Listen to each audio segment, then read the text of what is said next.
स्वामी जी महाराज जिनकी कृपा से आज हम यहाँ इकट्ठे हुए हैं, उनके जीवन के अंदर एक बहुत ही सुंदर वार्ता आती है कि उनके दो कमाई वाले प्रेमी सेवक थे जो एक कुएं के अंदर से उनका पानी नहाने और पीने का गागरों के ऊपर लाया करते थे।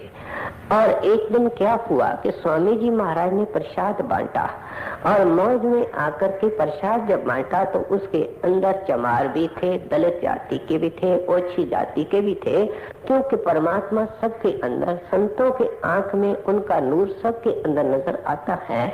उन्होंने सबको प्रसाद बांट दिया। जो रूढ़िवादी लोग थे, जो शरीयत के कैदी पंडित ब्राह्मण वगैरह थे, उनके मन के अंदर नफरत पैदा हो गई कि शूद्रों को प्रसाद दिया गया है, जबकि शास्त्रों के अंदर लिखा है कि ये प्रसाद के हकदार नहीं है। किसी महात्मा ने शास्त्र के अंदर ये नहीं लिखा, इन पंडितों ने ये श्लोक इसके अंदर डाले हुए हैं। नतीजा क्या हुआ कि जब दूसरे दिन वो प्रेमी गागरें लेकर के पानी लेने को जाते हैं तो उस कुएं के ऊपर जो ट्रस्ट थी उनके ऊपर कंट्रोल पंडितों का था। उन्होंने पानी उनको भरने की इजाजत नहीं दी। जब उन्होंने पूछा क्या कारण है, कहते हैं ऐसे महात्मा के लिए हम पानी देने को तैयार नहीं है जो शास्त्रों के नियमों का उल्लंघन करता है, चमारों को, रेगड़ों को प्रसाद देता है। तब उन्होंने बड़े प्रेम से उनको समझाया कि उनको तो सबके अंदर वो परमात्मा नजर आता है, कोई उनके लिए ओछा नहीं है, बल्कि आप अपने इतिहास को भूल चुके हो कि जितने चोटी के महात्मा दुनिया के अंदर जीवों का उद्धार करके गए हैं वे सब दलित जातियों के अंदर हुए हैं, ओछे जातियों के अंदर हुए हैं।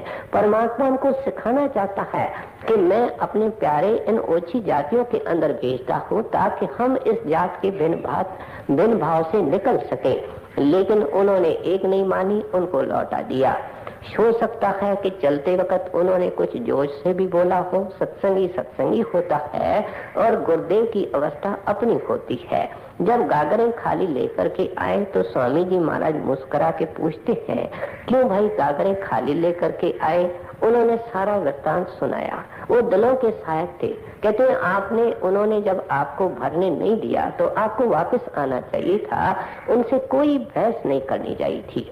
अब आप मेरा हुक्म मानो और वापस जाओ और उनको जाकर के अपनी पगड़ी उतार करके उन ब्राह्मणों के चरणों पर रखो और अपने माथे उनके चरणों पर रगड़ो। आप खुद देखो, संत मत में गुरुदेव के अलावा आगे किसी के माथा नहीं टेकना है, लेकिन वही गुरुदेव उनको क्या हुक्म दे रहा है कि उनके चरणों में जाकर के माथा रगड़ो, माथा टेको और ये कहो कि हमने जो वाद विवाद किया है लौट करके जवाब दिया है। जब आपने इनकार किया भरने को तो हमको वापस जाना चाहिए था। ये कह करके तुम वापस आओ, वापस माफी मांग करके, क्षमा मांग करके गागने ले आओ। जब ये जाते हैं, पगड़ियां रखते हैं, माथे रगड़ते हैं, आखिर पत्थर भी पिघल जाता है।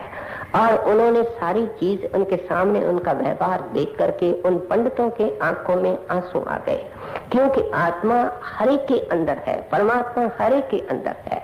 उनको चोट लगानी थी और वो उनको जब चोट लगी तो उन पंडितों ने खुद गागरें भरी, बल्कि अपने समाज के बहुत सारे पंडित इकट्ठे करके श्रोमणी स्वामी जी महाराज के पास आए, गागरें आकर के उनके सेवा में रखी और अपने गलती के लिए क्षमा मांगी और कहने लगे कि हम मानते हैं कि आप जैसे संत उच्च गति के क्षमावान दुनिया के अंदर दुर्लभ होते हैं।